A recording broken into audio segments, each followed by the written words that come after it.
Hello everyone. सो तो last class है ना? उसका कुछ पढ़ा समझ में आया? आया।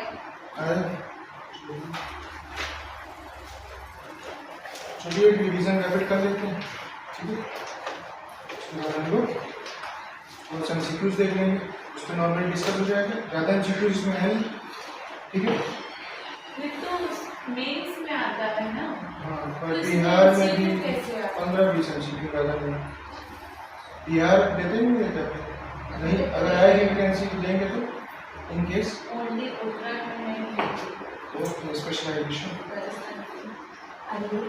चलिए खैर डिस्कस कर लीजिए एज अ मीन्स के तौर पर ही, और बस इसमें एक स्केलेटन बना देते हैं दिमाग में, बाकी उसके अंदर का आप लोग फिक्स हो जाएगा जो मटेरियल आप लोगों ने ऑलरेडी आपके पास है, ठीक है?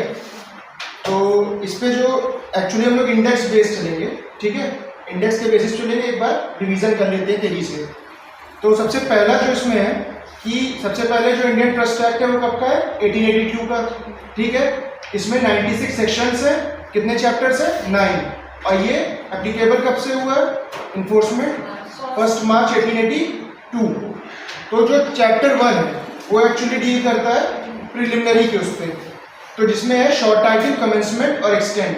सेक्शन 1 सब क्लॉज 3 में सेविंग क्लॉज है, जिसमें हम लोग ने ऑलरेडी डिस्कस किया था कि ये कहाँ पे लागू नहीं होता है। सेक्शन 1 में जो 3rd पैरा है उस पर एक्सटेंड पे बताया गया है कि वो मॉडर्न लॉ पे लागू नहीं होता, कस्टमरी पे लागू नहीं होता है, ठीक है? तो ये सब चीज़ें जो बेसिकली डील करती हैं वो इसी से डील करती हैं। तो जो पहला सेक्शन है वो है शॉर्ट टाइटल, एक्सटेंड और कमेंसमेंट, जो कि इसमें मेन जो है वो 1 मार्च 1882 की जो डेट है वो है, ठीक है ना? उसके बाद जो सेकंड सेक्शन है वो रिपील ऑफ सम एनैक्टमेंट पे, वो इतना इंपॉर्टेंट नहीं है। जो 3rd सेक्शन है वो क्या बात करता है? इंटरप्रिटेशन क्लॉज का। तो इसमें एक्चुअली जो 3 डिफिनीशंस है वो मोस्ट इंपॉर्टेंट है। पहला तो ट्रस्ट, व्हाट इज ट्रस्ट, फिर क्या है author of trust, trustee, beneficiary, trust property, फिर क्या है beneficial interest and instrument of trust. तो इंस्ट्रूमेंट ऑफ ट्रस्ट क्या होगा यहाँ पे? ट्रस्ट डीड होगी, ठीक है? उसके बाद नेक्स्ट क्या है? Breach of trust. तो ब्रीच ऑफ ट्रस्ट वो चीज होगी, breach of duty bye the trustee. अब यहाँ पे ट्रस्टी की जो भी ड्यूटी इंपोज की गई है वो ड्यूटीज ही ट्रस्ट है, क्योंकि ट्रस्ट डीड के थ्रू इंपोज की जा रही है।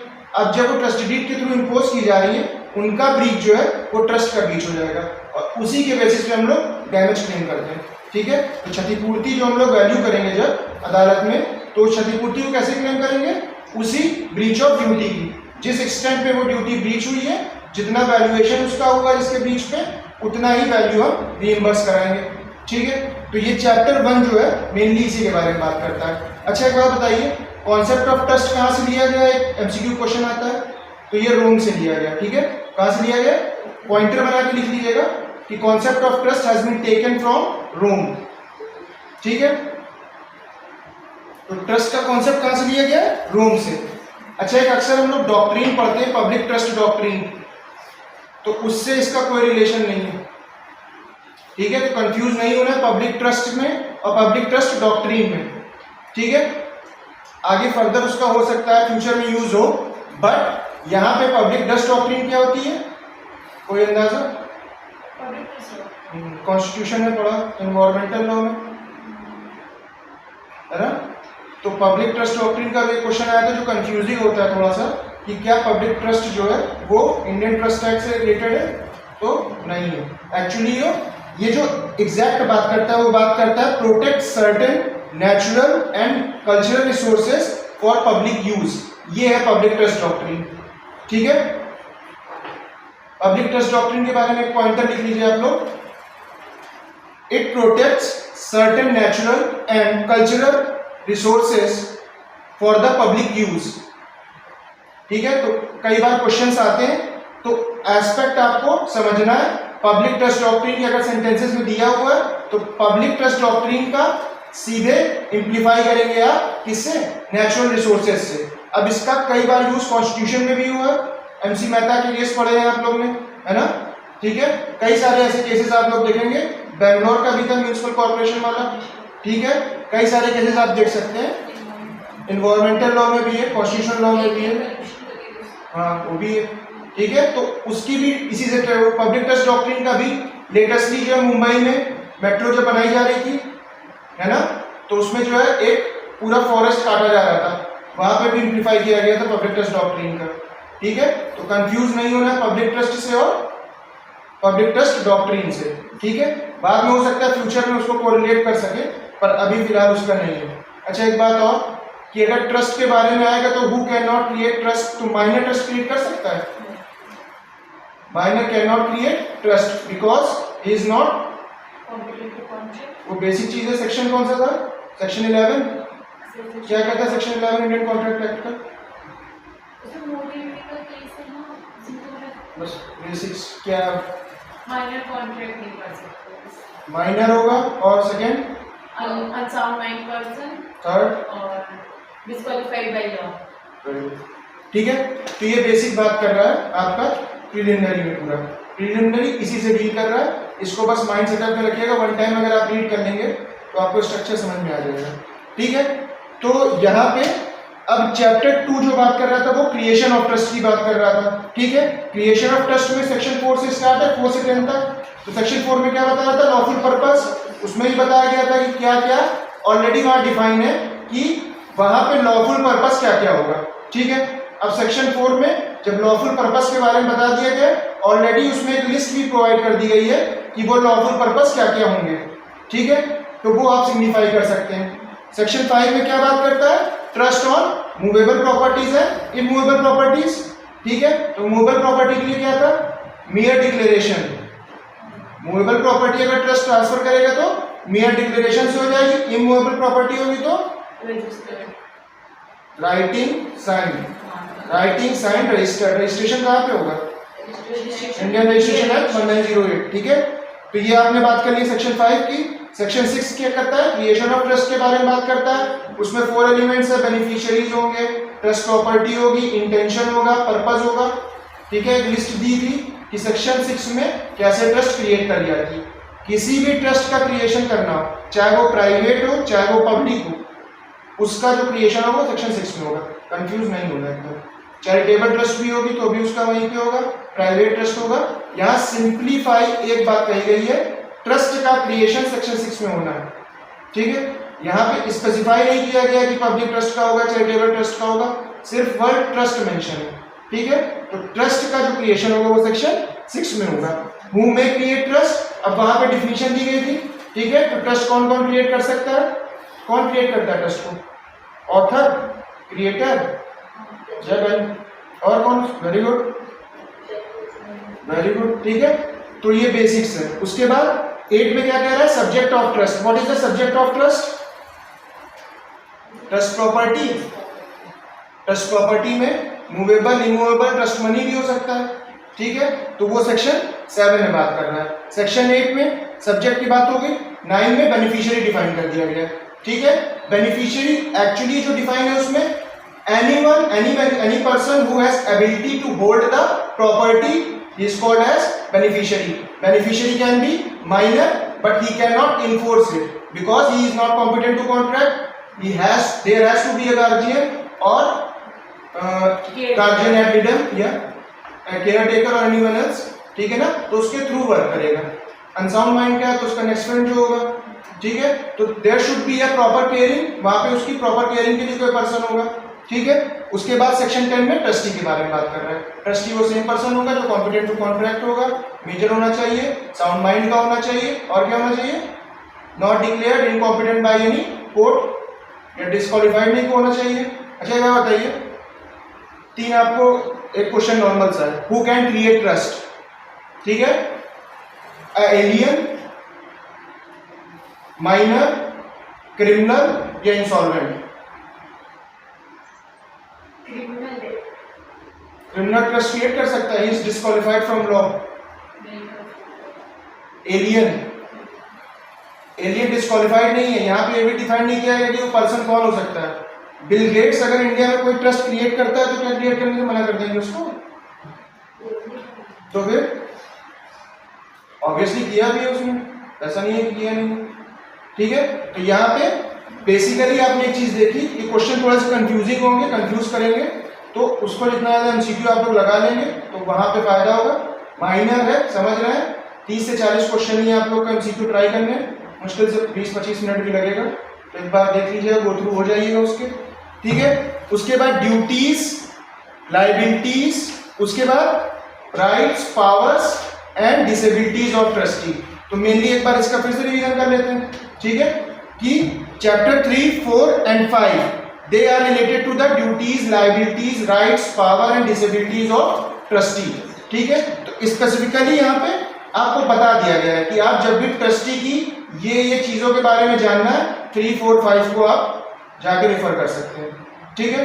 तो कभी भी जब मेंस के भी आंसर लिख रहे हैं तो उसमें स्पेसिफिकली जब दिया गया है तो आप उसको कोरिलेट करके लिख सकते हैं। सिंपल बेयर एक्ट रिवीजन का जो नोट्स है वो सिंपल बेयर एक्ट ही है, ठीक है ना। सिंपली उस बेयर एक्ट को रिफर किया गया है, उससे ज्यादा उसमें रिफर नहीं किया गया। तो आपको क्या बताया गया है, सबसे पहले कि आपकी जो पावर्स हैं वो क्या है। तो पावर्स हमको मिली है यहाँ पे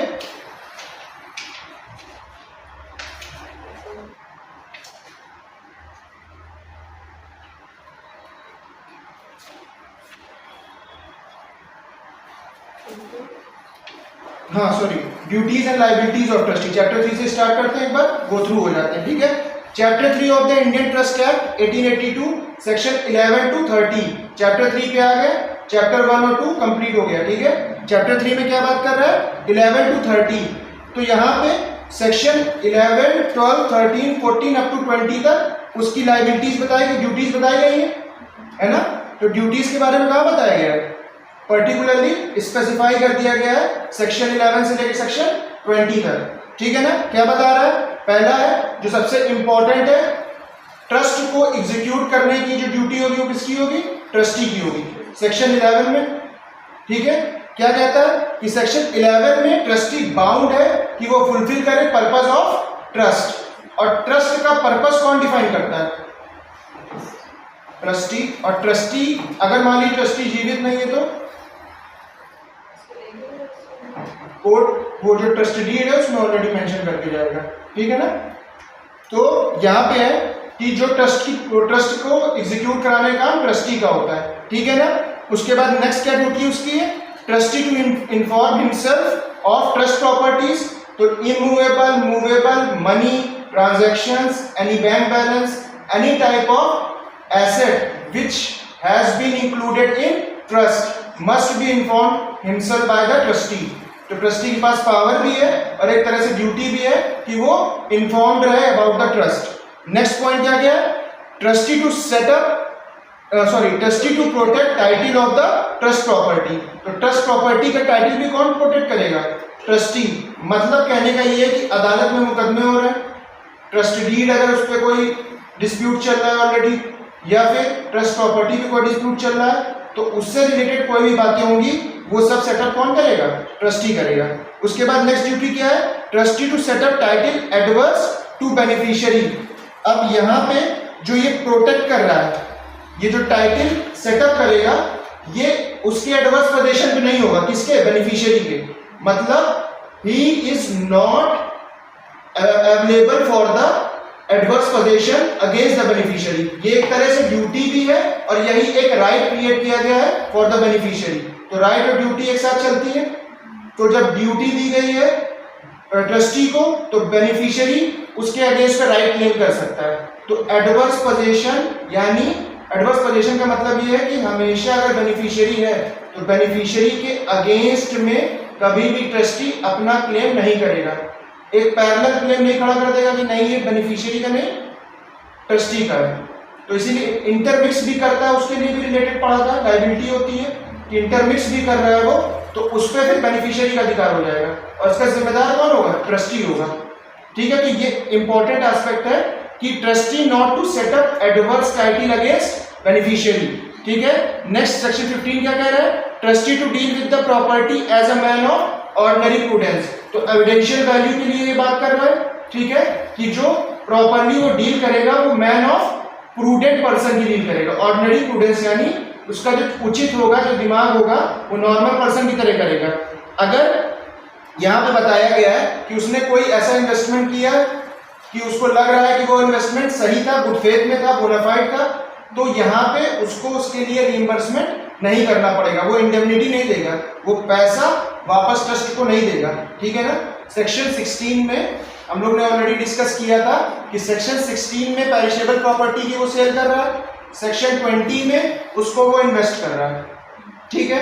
अब इन्वेस्ट करने के दौरान उसको पता लगा कि वो जो प्रॉपर्टी, इस प्रॉपर्टी पे, जिस बॉन्ड पे, डिबेंचर्स में, शेयर्स पे या सिक्योरिटीज बताया था ना, section 2H of securities contract regulation act 1956, उसमें जो इन्वेस्टमेंट की सिक्योरिटीज का जो लिस्ट दी गई, उसमें अगर उसने इन्वेस्ट किया और पर्टिकुलरली उसको लगा कि इसमें उसका जो मनी है वो इनसिक्योर है, वो डूब जाएगा, वो पैसा जो उसने इन्वेस्ट किया है वो डूब जाएगा। अब उसके पास सेक्शन 40 में पावर है कि वो कभी भी चाहे वो पैसे को निकाले कहीं और पे इन्वेस्ट कर सकता है। तो vary the investment in section 40, section 20 वो इन्वेस्टमेंट कर रहा है और पेरिशेबल प्रॉपर्टी के सेक्शन 16 में। ठीक है। उसके बाद नेक्स्ट क्या है, कन्वर्ट पेरिशेबल प्रॉपर्टी, सेक्शन 16 आ गया, where the trust is created for the benefit of several persons in succession and the trust property is of wasting nature, wasting nature decay हो रही है, खराब हो रही है। ठीक है। टमाटर वगैरह उसके पास अगर है, ट्रस्ट प्रॉपर्टीज हो गए, कोई जमीन थी, जमीन में उसने बुआई करा दी टमाटर की, टमाटर का पैसा अचानक वो जमीन डिस्प्यूट पे चली गई, वो टमाटर जो उसमें लगे थे वो खराब होना शुरू हो गए। अब ऑब्वियसली वो डीके इन नेचर है, पेरिशेबल प्रॉपर्टी है, तुरंत उसको सेल आउट करेगा, उसका कैश इनफ्लो अपने पास करेगा, अकाउंट से इन्वेस्ट कर देगा। ठीक है। और एक्चुअली एक बात और भी है कि अगर ट्रस्ट प्रॉपर्टी में कोई लंबे टाइम तक अकाउंट में पैसा पड़ा है तो उसका इंटरेस्ट भी कैलकुलेट होता है, कंपोजिट इंटरेस्ट पड़ता है, कंपाउंड इंटरेस्ट और सिंपल इंटरेस्ट बताया था इस पे, तो वो भी कैलकुलेट होता चला जाता है साथ में, तो उसको कहीं ना कहीं उसको भी प्रॉफिट भी देखना है। ठीक है ना। क्योंकि एक पावर भी है, एक राइट है इसका, बेनिफिशियरी का, रेंट एंड प्रॉफिट्स का। ठीक है। Right of rent and profit एक किसका पावर है, राइट है उसका, बेनिफिशियरी का, वो कभी भी उस राइट को क्लेम कर सकता है। ठीक है ना। नेक्स्ट क्या है, trustee must be impartial, section 17 में अगर मोर देन वन बेनिफिशियरी है तो ट्रस्टी को बाउंड होना पड़ेगा कि वो इम्पार्शियल रहेगा। अगर उसने प्रूफ कर दिया, किसने, दूसरे ट्रस्ट बेनिफिशियरी ने, कि ये हमारी तरफ पार्शियलिटी कर रहे हैं, ठीक है, तो उसके जो इंटेंशन है, पर्पस है ट्रस्ट का, वो खत्म हो जाएगा। अब जब ट्रस्ट का इंटेंशन और पर्पस खत्म हो जाएगा तो ऑब्वियस सी बात है वहां पे फिर वो ट्रस्टी जो है डिस्क्वालीफाइड हो जाएगा, डिस्चार्ज होने वाला। तो अब एफिलिएट कोर्ट कौन सी है इसमें, जो एप्रोप्रिएट कोर्ट है जहाँ के लिए बेनिफिशियरी अप्लाई कर सकता है, वो बहुत बार बार बेयर एक्ट में आएगा, ये principal civil court of original jurisdiction. तो principal civil court of original jurisdiction को आपको माइंड में बैठा लेना है कि जब ट्रस्ट एक्ट आएगा तो principal civil court of original jurisdiction भी आएगा। उसके बाद क्या कह रहा है, trustee to prevent waste, trustee waste को प्रिवेंट करेगा सेक्शन 18 में। ठीक है ना। उस पे जो है अगर कोई प्रॉपर्टी को डैमेज कर रहा है, इंजरी पहुंचा रहा है, तो फिर वो क्या करेगा, वो ऐसे मीजर्स ले सकता है कि वो प्रॉपर्टी या उस तरह के एक्ट को रोक सके। ठीक है ना। पर्टिकुलर पर्सन है, वो जानबूझ के चाह रहा है कि प्रॉपर्टी डैमेज हो जाए, तो उसके लिए वो एक्शंस ले सकता है, प्रिवेंट कर रहा है। और अगर इन केस वो पर्सन बेनिफिशियरी होगा, वो खुद ही में जो बेनिफिशियरी है वही जानबूझ के जो है ट्रस्ट की प्रॉपर्टी को इतना नुकसान पहुंचा रहा है कि उसकी वैल्यू डिग्रेड कर दे। ठीक है। उस वैल्यू को जब डिग्रेड कर देगा वो फिर वो खरीद ले बेनिफिशियरी, फिर तो एक तरह से वो फ्रॉड कर रहा है। तो जब फ्रॉड कर रहा है तो उसका क्लेम भी यहीं पे है। ठीक है ना। उसके बाद नेक्स्ट क्या है, section 19 keep accounts of the trust. तो ये सेक्शन 19 में बताया गया कि ट्रस्टी बाउंड है कि क्लियर और एक्यूरेट अकाउंट रखे ट्रस्ट प्रॉपर्टी का। ठीक है। उसके अलावा रीजनेबल टाइम पे वो जो बेनिफिशियरी है वो रिक्वेस्ट कर सकता है कि वो इंस्पेक्ट करे किसको, उन अकाउंट्स को। वो जितने बही खाते हैं, रजिस्टर हैं, जितने भी अकाउंट्स को मेंटेन करके रखा हुआ है, उनको सेटल करने का काम भी किसका है, ट्रस्टी का है। जब ट्रस्टी लास्ट में छोड़ के जाता है, सपोज दैट कोई ट्रस्टी अपॉइंट हुआ, उस ट्रस्टी ने अपॉइंटमेंट के बाद ये कहा कि हम यहाँ से रिटायर हो रहे हैं, तो रिटायर होते समय वो सारे अकाउंट्स को सेटल करके जाएगा, क्लियर करके जाएगा, और एक एक्नॉलेजमेंट स्लिप, अभी स्वीकृति कहते हैं उसे, ठीक है, कि मैं ये एक्नॉलेज कर रहा हूँ कि पर्टिकुलरली मेरे पास अब कोई भी पैसा दे नहीं बचा हुआ, किसी को मुझे कोई पैसा ड्यू नहीं है। अब उसके नीचे भी वो अपना साइन करेगा, बकायदा स्टैम्प लगाएगा, और ये एक एक्नॉलेजमेंट स्लिप की तरह काम करेगा। ठीक है, कि वहां पे उसको डिस्चार्ज कर दिया गया। सेक्शन 10 में सेक्शन 20 में क्या बात कर रहा है? इन्वेस्टमेंट और ट्रस्ट प्रॉपर्टी। अभी बात की थी कि अगर मनी है और इमीडिएटली और अर्ली डेट पर्पस में काम नहीं है उस प्रॉपर्टी का, मनी का, तो वो उसको इन्वेस्ट कर देगा, उसके बाद उसके रेवेन्यूज क्रिएट करेगा, उस रेवेन्यू को डिस्ट्रीब्यूट कर देगा इक्वली किसके अंडर? बेनिफिशियरी के नाम। ठीक है, तो ये आपकी क्या हो गए? पावर्स हो गई, सॉरी ड्यूटीज हो गई। ठीक है, अब कुछ लायबिलिटीज भी है। लायबिलिटीज क्या क्या है? Liability for breach of trust, उसके बाद क्या है? No set off allowed. अगला क्या है? Several liabilities of co trustee. Next क्या है? Liability when the beneficiaries interest is forfeited by government. ठीक है ना? तो सेक्शन 23 में क्या बात कर रहा है? ये एमसीक्यू का बड़ा पेट क्वेश्चन है, आता भी अक्सर। Liability of breach of trust कहां पूछा गया? सेक्शन 23 में। तो सेक्शन 23 को एक बार मार्क कर लीजिए, बहुत इंपॉर्टेंट एमसीक्यू है, अक्सर आ जाता है। यहां बताया गया है वेयर ट्रस्टी, यहां स्पेसिफिक बात कर दिया गया है ट्रस्टी के बारे में। किसके बारे में? ट्रस्टी के बारे में। Where trustee commits a breach of trust, he is liable to make good the loss where the trust property or the beneficiary has thereby sustained unless the beneficiary has by fraud induced the trustee to commit breach। ठीक है ना? एक exception भी है कि अगर beneficiary fraud कर रहा है ट्रस्टी के साथ, तो फिर उसकी लायबिलिटी बन जाएगी बेनिफिशियरी की, और वो जहां तक वो इंटरेस्ट को कोप अप करेगा वहां से उसका रिइंबर्स कराएगा पैसे का। पर अगर ट्रस्टी ब्रीच कर रहा है तो फिर उसकी सैलरी से कटेगा। ठीक है, चाहे वो मनी प्रॉपर्टी का हो, इमोरल प्रॉपर्टी का हो, या मिक्स कर दे रहा हो, तो इसका जोखिम किसके ऊपर है? ट्रस्टी के ऊपर है। ठीक है, तो ये एक लायबिलिटी है ट्रस्टी के ऊपर। अब हम लोग ने ऑलरेडी डिस्कस किया था, ठीक है, ऑर्डर 8 रूल 6 में सेट ऑफ के बारे में, सीपीसी। ठीक है, और उसमें नो सेट ऑफ अलाउड, यहाँ पे सेट ऑफ अलाउ नहीं है। सेट ऑफ क्या होता है? फिर से एक बार देख लेते हैं। ए ने कहा बी के पास मेरे 2000 रुपये बकाया है। बी ने कहा इसको मैंने 1500 रुपये पहले दिए थे, बचे 500 रुपये हम लोग ने सेट ऑफ किया है, वो बी जो है ए को दे रहा है, तो ये सेटल डाउन करने का तरीका हुआ। ये ऐसा सेट ऑफ ट्रस्टी के लिए अलाउ नहीं है। उसने अगर ब्रीच ऑफ कॉन्ट्रैक्ट किया है, या फिर अगर कोई लॉस हुआ है ट्रस्टी के ब्रीच की वजह से, ट्रस्टी ने अपनी ड्यूटी नहीं निभाई है, तो उसके ब्रीच की वजह से अगर कोई लॉस हुआ है तो उसमें कोई सेट ऑफ अलाउ नहीं हुआ। ठीक है ना? ये सेक्शन 24 में कह रहा है। उसके बाद क्या कह रहा है? जो लायबिलिटी है को ट्रस्टीज की, अगर मोर देन 1 है तो उनकी लायबिलिटीज कैसी होगी? सेवरल होगी। सेवरल मतलब अगर वो ग्रुप में करते तब भी उनकी वही लायबिलिटी होती जो वो अकेला करता। सेवरल और चाहे इंडिविजुअल, उसकी लायबिलिटी अकेले में भी उतनी होगी जितनी वो ग्रुप में कर रहा है। अगर को ट्रस्टीज है, उन्होंने मिलकर ब्रीच ऑफ ट्रस्ट किया, तो उनकी लायबिलिटीज कोर्ट वैसे ही देखेगी जैसे वो अकेले करेगा। ठीक है ना? तो ये पहले ही पढ़ा सेक्शन 34 ऑफ आईपीसी। ठीक है, तो उसमें भी लायबिलिटी क्रिमिनल इंटेंशन जो होता था, कॉमन इंटेंशन के बारे में। ठीक है, तो वहां पे इंडिविजुअल जो होता था, ठीक है, एक बार रीड आउट करेंगे तो आ जाएगा समझ में। उसके बाद क्या है? नेक्स्ट है liability when beneficiaries interest are is forfeited by the government. अब ऐसा कोई जुडिशियल एडजुडिकेशन आ गया, लीगल एडजुडिकेशन मतलब कोई जजमेंट आ गया, किसके अगेंस्ट में?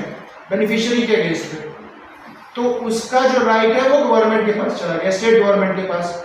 तो उस प्रॉपर्टी को तब तक वो होल्ड करेगा तब तक जब तक वो बेनिफिशियरी के बेनिफिट के एक्सटेंट तक, ठीक है, जहां तक वो चाहेगा लास्ट पॉइंट तक, एज पॉइंट तक वो जो है कोशिश करेगा कि उसके इंटरेस्ट को प्रोटेक्ट करेगा। ठीक है, तो इसके इंटरेस्ट को प्रोटेक्ट करने का राइट भी किसके पास है? लायबिलिटी किसके ऊपर है? ट्रस्टी के ऊपर। ठीक है, ट्रस्टी के ऊपर।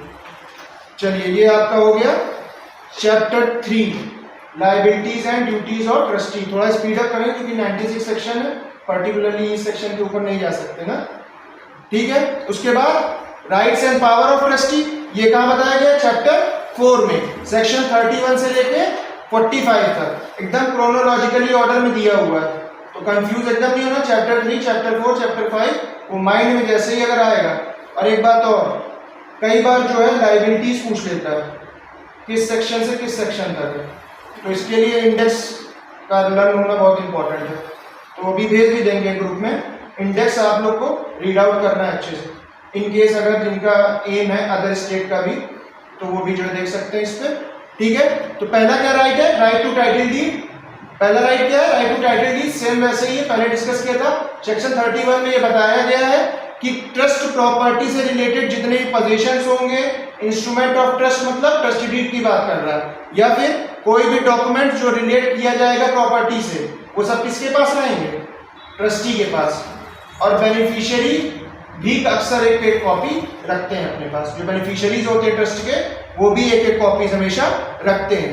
राइट टू रीइंबर्समेंट है नेक्स्ट है सेक्शन 32, इसमें कह रहा है एवरी ट्रस्टी में रीइंबर्स हिमसेल्फ और पे और discharge out of trust property all expenses properly incurred in or about the execution of the trust। और इंपॉर्टेंट है यहाँ पे लाइन रियलाइजेशन, रियलाइजेशन मतलब वसूली, preservation and benefit of the trust property. ठीक है, तो रियलाइजेशन कर रहा है, प्रिजर्वेशन कर रहा है, बेनिफिट कर रहा है। इस काम के लिए अगर उसने कोई पैसा अपनी जेब से लगाया तो वो रिइंबर्स करेगा, वरना उसी ट्रस्ट प्रॉपर्टी पे वो चार्ज क्रिएट कर देगा। और ऑलरेडी बताया गया था कि जो ट्रस्टी है वो किसी भी तरह का एडवर्स पोजीशन क्रिएट करने की कोशिश नहीं करेगा। ठीक है, तो अपनी जेब से पैसा लगा रहा है तो चार्ज किसके ऊपर जा रहा है, ट्रस्ट के ऊपर, और ट्रस्ट के ऊपर अगर चार्ज जा रहा है तो वो एडवर्स पोजीशन क्लेम करेगा उस पर, बाद में कर भी सकता है, मूड बदल गया। अब सपोज दैट उस समय उसने भी जेब से पैसा लगा दिया 10,000 रुपए, एक अमाउंट अपना जेब से लगा दिया कि चलो अभी पैसा नहीं है तो हम लगा देते हैं, तो इमीडिएटली जैसे भी उसको सोर्सेज मिलेंगे, अवेल होंगे, वैसे ही वो उसको पे आउट कर देगा, उसका चार्ज क्रिएट करने की कोशिश नहीं करेगा। ठीक है ना। उसके बाद क्या है, राइट टू इंडेमनिटी, क्या क्या क्षतिपूर्ति हो रहा है, इसमें क्या बताया section 33 provides that a person other than a trustee. ठीक है, ट्रस्टी के बारे में ऑलरेडी बात कर चुके हैं, लायबिलिटी ऑफ ट्रस्टी ब्रीच के लिए, तो सेक्शन 23 में। अब यहाँ पे जो बात कर रहा है वो किसके लिए बात कर रहा है, अदर देन अ ट्रस्टी। ठीक है, तो डिफरेंस क्रिएट कर रहे हैं आप सेक्शन 33 और सेक्शन 23 में, चाहे तो रीड विथ कर दीजिए उसमें, सेक्शन 23 रीड विथ 33। इंडेमनिटी यहाँ पे अदर देन अ ट्रस्टी के लिए है, वहां पे जो है वो सेक्शन 23 में ट्रस्टी के लिए। ठीक है, तो वहां पे अप्लाई कर सकता है वो इंडेमनीफाई के लिए, इंडेमनीफाई होने के लिए जो भी अमाउंट वो रिसीवेबल है ब्रीच ऑफ कॉन्ट्रैक्ट के लिए। ठीक है ना। और अगर वो पर्सन बेनिफिशियरी है तो इसके बारे में बताया था अभी कि उसका जितना इंटरेस्ट होगा उससे वो भरपाई कर लेगा, वो रिइंबर्स करा लेगा पैसा। ठीक है ना। नेक्स्ट क्या है, right to take directions from the court. अब यहाँ पे जो स्पेसिफिक लिखा हुआ है principal civil code of original jurisdiction, ये इंपॉर्टेंट है, इन केस एमसीक्यू में आ जाए तो देख लीजिएगा, कंफ्यूज नहीं होना कि डिस्ट्रिक्ट जज के यहाँ है कि एडिशनल डिस्ट्रिक्ट जज के यहाँ है या फिर जूनियर डिवीजन मजिस्ट्रेट के यहाँ, कंफ्यूज नहीं होना। स्पेसिफिकली मेंशन है principal civil code of original jurisdiction section 34। तो वहां पे क्या क्या ले रहा है, ओपिनियन ले रहा है, एडवाइस ले रहा है, और क्या ले रहा है, डायरेक्शन ले रहा है। कोई भी प्रेजेंट क्वेश्चन उसको लगता है कि वो उस ट्रस्ट का मैनेजमेंट नहीं कर पा रहा है, एडमिनिस्ट्रेशन नहीं कर पा रहा है, तो पर्टिकुलरली वो उस ट्रस्ट के क्वेश्चन से रिलेटेड एक पिटीशन फाइल करेगा, कि सूट फाइल कर देगा, सूट फाइल करेगा, पिटीशन फाइल करेगा। ये रिमेंबर इसमें रखिए कि जब ट्रस्टी कोई ओपिनियन ले रहा है कोर्ट से तो सिर्फ एक अर्जी जिसे कहते हैं पिटीशन अर्जी, सिर्फ एक अर्जी फाइल करेगा। उसके लिए वहां पे मेंशन ऑलरेडी विदाउट इंस्टीट्यूटिंग अ सूट, तो इस सूट का इंस्टीट्यूशन नहीं करेगा। क्या इंस्टीट्यूट करेगा वो, सिर्फ एक पिटीशन। सेम ऐसा ही एक सेक्शन था, उसमें भी यही बात किया था कि बेनिफिशियरी जब न्यू अपॉइंटमेंट ऑफ ट्रस्टी करेगा, principal civil code of original jurisdiction section 74 में करेगा, तो वहां पे भी वो सिर्फ पिटीशन फाइल करेगा, इंस्टीट्यूशन ऑफ सूट नहीं करेगा। ठीक है ना। पर अगर बेनिफिशियरी एग्जीक्यूट करा रहा है ट्रस्ट को तब वो सिविल सूट फाइल करेगा। तो ये तीन बातें माइंड में रखनी है कि जब आपका डायरेक्शन ले रहा है तो क्या कर रहा है, पिटीशन फाइल कर रहा है। जब बेनिफिशियरी न्यू ट्रस्टी की अपॉइंटमेंट कर रहा है तो भी क्या कर रहा है, पिटीशन फाइल कर रहा है। पर जब बेनिफिशियरी ट्रस्ट को एग्जीक्यूट कराने के लिए करेगा तो वो सिविल सूट फाइल करेगा। ठीक है ना, इंस्टीट्यूटिंग अ सिविल सूट। उसके बाद नेक्स्ट क्या बात कर रहा है, right to settlement of account. तो सेक्शन 35 में देखिए, section 35 provides that when the duties of the trustee as such are completed, complete हो गई है। He is entitled to have the accounts of his administration of the trust property examined and settled and where nothing is due to the beneficiary under the trust to an acknowledgement in writing to that effect। ठीक है, यहाँ पे कोई दिक्कत इस वाले में? Section 35 में ऑलरेडी डिस्कस कर चुके हैं, फिर से बताते हैं कि जब ट्रस्टी अपनी ड्यूटी क्लियर कंप्लीट कर लेगा तो इत्मीनान से बैठ के अपने सारे अकाउंट्स को देखेगा, उन अकाउंट्स को एग्जामिन करेगा, उनको सेटल डाउन करेगा, जिसका जो कुछ बकाया है, लैंड हुआ है या कुछ देना बाकी है या फिर किसी का कुछ ड्यू बचा हुआ है तो उसको पे आउट करेगा। सेटल डाउन करने के बाद एक एक्नॉलेजमेंट देगा कि मैंने वो सेटल डाउन कर दिया है, अब उसकी ड्यूटी यहाँ पे डिस्चार्ज हो गई। ठीक है, अब ये हो गया क्या? Rights of trustee. ठीक है ना, सेक्शन 31, 32, 33, 34, 35 स्पेसिफिकली एकदम लाइन से लगेंगे। नेक्स्ट क्या है आपका? Powers of trustee. तो इसमें बता दिया गया, पहला क्या है? General power of trustee section 36 में बताया गया है। इसमें क्या बताया गया है कि आपका सेक्शन 17 और उसके बाद प्रोविजंस ऑफ ट्रस्ट डीड, ठीक है ना, या फिर इस ट्रस्ट एक्ट के अदर प्रोविजंस के अलावा जो भी पावर्स दी गई हैं वो जनरल पावर्स उसके पास रहेंगी। तो ये जो बातें बताई हैं सेक्शन 17 में, जैसे वो इम्पार्शियल नहीं होगा। सेक्शन 17 चाहे तो वहां पे मार्क कर लीजिए बार बार, ठीक है। अगर स्पेसिफिक आपको पूछे सेक्शन 17 आपके माइंड में स्ट्राइक कर जाए, इम्पार्शियलिटी की बात कर रहा है, ठीक है। दो या दो से ज्यादा बेनिफिशियरी है तो फिर वो जो ट्रस्टी है उसको इम्पार्शियल होना पड़ेगा, या फिर उस इंस्ट्रूमेंट ऑफ ट्रस्ट में यानी ट्रस्ट डीड में ऑलरेडी कोई प्रोविजन मेंशन है, उससे कोई जनरल पावर मिल रही है ट्रस्टी को, ठीक है ना, या फिर इस एक्ट में कहीं और कोई पावर दी गई है, उसके सब्जेक्ट में जनरल पावर्स जो होती हैं वो दी जाएंगी, ठीक है ना। यहाँ पे स्पेसिफिकली रेफर नहीं कर दिया गया है किसी भी पर्टिकुलर पावर को। जनरल पावर का मतलब यहाँ पे बताया गया है कि वो realisation, protection and support of a beneficiary. वहां ट्रस्ट प्रॉपर्टी था, यहाँ बेनिफिशियरी है, तो वर्ड को थोड़ा सा माइंड करिएगा कि यहाँ बेनिफिशियरी की बात कर रहा था, इससे पहले जो बात कर रहा था वो ट्रस्ट प्रॉपर्टी के लिए था, ठीक है। तो beneficiary who is not competent to contract. Not competent to contract कौन कौन होते हैं? अगर बार बार यहाँ पे एक चीज रिफर कर रहा है, competent to contract, not competent to contract, तो क्या क्या रिफर करेंगे इसमें हम लोग? अगर कॉम्पिटेंट टू कॉन्ट्रैक्ट है, section 11 of Indian contract act refer करेंगे, जिसमें पर्सन, मेजर, साउंड माइंड और कॉम्पिटेंट, डिक्लेयर्ड कॉम्पिटेंट मतलब not declared competent, declared incompetent by the any court, ठीक है ना। तो यहाँ पे जो इनकॉम्पिटेंट है मतलब वो माइनर है, तो ये ध्यान रखिएगा कंफ्यूज करने के लिए नॉट कॉम्पिटेंट टू कॉन्ट्रैक्ट अक्सर मेंशन कर देगा। तो माइनर की बात कर रहा है, कई जगह रिफर भी कर दी गया स्पेसिफिकली कि मेंटेनेंस ऑफ माइनर के लिए भी बात करता है वो, तो वहां पे भी स्पेसिफिकली रिफर कर देता है कि वो माइनर के लिए बात कर रहा है। पर यहाँ competent, not competent to contract और कॉम्पिटेंट टू कॉन्ट्रैक्ट में थोड़ा कंफ्यूजन हो जाएगा, ठीक है। अगला क्या है? Power of sale, section 37।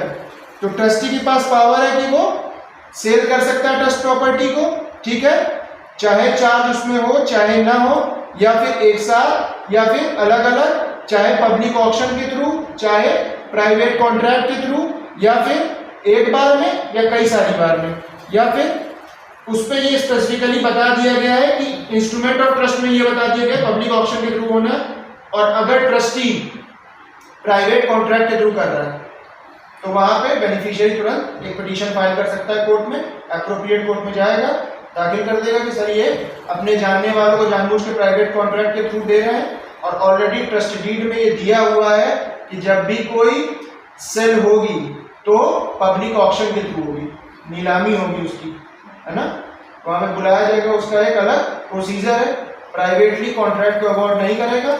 और स्पेसिफिकली यहाँ पे बार बार ये आएगा word subject to the instrument of trust. तो subject of the instrument of trust का मतलब सुपर इम्पोजिंग कंडीशन में हमेशा ट्रस्ट डीड रहेगी, इस ट्रस्ट के जो प्रोविजंस है वो नहीं रहेंगे, ठीक है। तो यहाँ पे subject to the trust deed मतलब ऑलवेज ये है कि प्रोविजंस ऑफ ट्रस्ट डीड सबसे ऊपर रहेंगे। और क्यों रहेंगे ऊपर?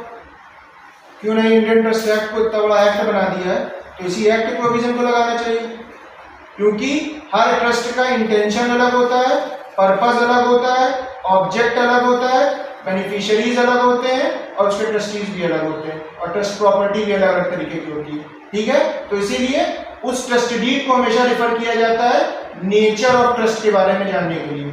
ठीक है, तो यहाँ इसीलिए हमेशा जो है प्रायोरिटी पे आप क्या रखेंगे, ट्रस्ट डीड।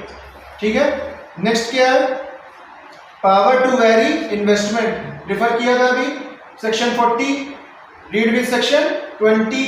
ठीक है, तो section 40 provides that a trustee may at his discretion call in any trust property invested in any security and invest the same on any of the securities word underline करके section 2H of securities contract regulation act 1956 लिख दीजिएगा, हो सकता है बन जाए। अब previously देख लीजिएगा एक बार, सिक्योरिटीज यहाँ पे रेफर कर लीजिएगा एक बार। ठीक है, referred in section 20 and from time to time vary any such investments for others of the same nature. Section 20 read with section 40। उसके बाद power with regard of maintenance of minor beneficiary, देखिए बता दिया गया, स्पेसिफिकली रिफर कर दिया गया है माइनर के लिए। अब यहाँ पे क्या नहीं बताया गया है, नॉट कॉम्पिटेंट टू कॉन्ट्रैक्ट वाली बात नहीं बताई गई है, क्योंकि अनसाउंड माइंड भी यहाँ पे आ सकता है ना, या फिर कोई क्रिमिनल या इंसॉल्वेंट पर्सन भी आ सकता है, तो स्पेसिफिकली रिफर कर दिया गया maintenance of minor beneficiary. Section 41 provides that where any property is held by a trustee for minor, such trustee may at his discretion pay to the guardian of such minor or otherwise applied for or towards his maintenance or education or advancement in life or the reasonable expenses in his religious worship, marriage, funeral, etc. so and so। ठीक है, उस पैसे को फिर वो उसको transfer करेगा। ठीक है, along with their compound interest, word compound interest यहाँ पे अंडरलाइन कर सकते हैं आप लोग, वहां पे रिफर स्पेसिफिकली, अगर 10 साल से ज्यादा है तो फिर करेगा, उसका इंटरेस्ट भी तो लगेगा। इतने टाइम तक वो ट्रस्टी जो है उसकी ट्रस्ट मनी को रखे हुए था तो उसका इंटरेस्ट भी अदालत लगा देती, जो मार्केट रेट इंस्टेंट होता है वो इंटरेस्ट को इस पे अप्लाई कर देती है। ठीक है, नेक्स्ट क्या है, पावर टू गिव रिसिट्स। जी सेक्शन 42 में रिफर किया गया है कि वहां पे बता दिया गया ऑलरेडी कि आप जो है रिसिट देंगे। रिसिट का एक रेफर करते हैं एग्जांपल, जिस प्रकार जैसे हम लोग मॉल वगैरह में जाते हैं, कोई सामान लेते हैं, कैश काउंटर में जाते हैं, कैश देते हैं या फिर जीपे जिससे करते हैं, उसका पेमेंट किया, फिर आपको रसीद देता है, आप गार्ड के पास जाते हैं, वो रसीद दिखाते हैं, वो रसीद को पेंच करता है। ठीक है, तब आपको बाहर डिस्चार्ज करता है। तो सेम वही चीज इसमें भी लिखी हुई है, जब ट्रस्टी के पास कोई काम कराता है वो उसको रिसीट जनरेट करता है, रिसीट को देगा तो वो रिसीट ही उसका डिस्चार्ज का क्लेम होता है। ठीक है, तो ये बात इसमें दिया गया सेक्शन 42 में। उसके बाद क्या क्या है, पावर ऑफ कंपाउंड या पावर टू कंपाउंड कहाँ दिया गया, सेक्शन 43 में। एक्सेप्ट एनी कंपोजिशन और any security for any debt for any property claim, allow any time of payment of any debt, compromise, compound, abandon, submit to arbitration or otherwise settle any debt, account, claim or thing whatever relating to the trust. For any of these purposes, enter into, give, execute and do such agreement, instrument of composition or arrangement, releases and other things seems to be expedient without being responsible of any loss. Good faith में काम कर रहा है, बोनाफाइडली काम कर रहा है, mala fide intention नहीं है, उसका ऐसा कोई उद्देश्य नहीं है जिसकी वजह से न्यास की संपत्ति को कोई हानि हो, या फिर there is no intention to create any disturbance or injury to the trust property. So वो गुड फेथ में काम कर रहा है तो उसको कोई किसी तरह की इंजरी का पैसा देने की जरूरत नहीं है। ठीक है, ये आपका कंप्लीट हो गया पावर्स। ठीक है, अब इसी में जो है कंस्ट्रक्टिव ट्रस्ट भी बताया गया था स्पेसिफिकली, तो जिनका जो कंस्ट्रक्टिव ट्रस्ट है उसके साथ डॉक्ट्रिन ऑफ साइप्रस भी पढ़ेंगे। डॉक्ट्रिन ऑफ साइप्रस में बताया था एज नियरली एज पॉसिबल वाला कॉन्सेप्ट लगता है। ठीक है, उसके अलावा कई जगह पे रिफर कर दिया गया, दो तरह की होती है, रिजल्टिंग ट्रस्ट होती है, नॉन रिजल्टिंग ट्रस्ट होती है। सेक्शन 81 में देखिए, 81 से कहां तक दिया गया है, 80, हाँ, उसके बाद 88 से लेके 94 तक दिया है नॉन रिजल्टिंग ट्रस्ट। ये किसके बारे में बात कर रहा है, कंस्ट्रक्टिव ट्रस्ट। ठीक है ना, तो कंफ्यूज नहीं होना, जो स्पेसिफिकली चैप्टर 9 में बताया गया है। ठीक है, चैप्टर 9 में जो रिफर किया गया है वो लगभग कंस्ट्रक्टिव ट्रस्ट के बारे में ही बताया गया है। सर्टेन ऑब्लिगेशन, जो उसका हेड पढ़ेंगे जब चैप्टर 9 का, वो क्या है? Certain obligation in the nature of trust. तो ट्रस्ट के नेचर में कुछ ऑब्लिगेशन क्रिएट किए जा रहे हैं, मतलब कंस्ट्रक्टिव ट्रस्ट क्रिएट किया जा रहा है। तो उसमें 81 से 87 रिजल्टिंग ट्रस्ट और 88 से 94 तक क्या है? Non resulting trust. ठीक है, तो इसको भी रीड आउट करेंगे आप लोग, तो वन वर्ड सब्स्टिट्यूशन में आपको आंसर मिल जाएगा इसमें। ठीक है ना, तो इसको बस इजिली पढ़ना है। Constructive trust is a type of trust. ठीक है ना, ऑलरेडी इस पे बात हो चुकी है, रिवाइज करा देंगे कंस्ट्रक्टिव ट्रस्ट। अगला क्या है इसमें? डिसेबिलिटीज, चैप्टर 5 सेक्शन 46 से 54 तक क्या बता रहा है? Disabilities of trustee. इसमें क्या बता रहा है, क्या क्या डिसेबिलिटीज है? सेक्शन 46 से 54 तक क्या बता रहा है? Trustee can not renounce after acceptance. इसके रिलेटेड एक सेक्शन ऑलरेडी है, section 10। No one can bound to be accept the trust. कोई भी पर्सन बाउंड नहीं है ट्रस्ट को एक्सेप्ट करने के लिए। ठीक है, तो सेक्शन 46 में बताया गया है, a trustee who has accepted the trust can not afterward renounce it accept. अब वहां पे 3 कंडीशन दी गई है, without with the permission of principal civil court of original jurisdiction. फिर से आ गया principal civil court of original jurisdiction. उसके बाद क्या है? If beneficiary is competent to contract. Competent to contract तुरंत रिफर आएगा सेक्शन 11। सेक्शन 11 में क्या है? मेजर है, साउंड माइंड का है और not declared incompetent by any court. ठीक है ना, उसके बाद थर्ड पॉइंट क्या है? By virtue of special power in trust deed. और ऑब्वियसली ट्रस्ट के प्रोविजन जब इन्फोर्स करेंगे, ऑलरेडी उसको बता दिया गया है, तो वो रिनाउंस कर सकता है। इसके अलावा किसी कंडीशन में वो रिनाउंस नहीं कर सकता। एक बार एक्सेप्ट कर लिया तो, ठीक है ना, एक बार एक्सेप्ट कर लिया तो।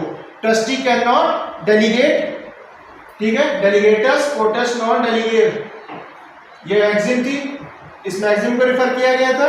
उस मैगजीन में बताया गया था कि एक बार ट्रस्ट को जो है, ट्रस्ट की जो राइट्स हैं या ड्यूटीज हैं इंपोज कर दी गई, ठीक है ना, तो वो उसको आगे डेलीगेट नहीं कर देगा। एडमिनिस्ट्रेटिव लॉ में पढ़ा था ना, डेलीगेशन, डेलीगेटेड लेजिस्लेशन, तो डेलीगेटेड लेजिस्लेशन की तरह यहाँ भी पावर डेलीगेट नहीं कर सकता।